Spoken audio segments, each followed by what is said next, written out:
саҳифаи фейсбукии милитсияи вилояти Хатлон хабар додааст, ки 21 октябри соли 2022 тахминан соати 17:35 ронандаи автомошинаи тамғаи Мерседес-Бенз Дурманов Абдулло Ҷумаевич, соли таваллудаш 1994, сокини ноҳияи Хуросон, ҳангоми ҳаракат аз самти шаҳри Душанбе ба самти шаҳри Бухтар дар ҳудуди ҷамоати деҳоти Фахробод аз уҳдаи идораи воситаи нақлиёт набаромада, ба қафои автомошинаи боркаши тамғаи Хова таҳти идораи ронанда Муҳаммадиев Дустмурод Неъматуллоевич, соли таваллудаш 1993, сокини пойтахт бархӯрдааст.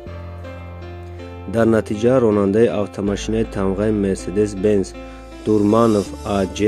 ва мусофиронаш Бегназаров Муҳаммад Исматуллоевич, соли таваллудаш 1996 ва Қаландаров Нурулло Ҷураевич, соли таваллудаш 1995, сокинони ҳамин ноҳия ҷароҳатҳои ҷисмонӣ бардошта дар беморхона ба ҳалокат расиданд. нисбат ба ин ҳолат таҳқиқот идома дорад.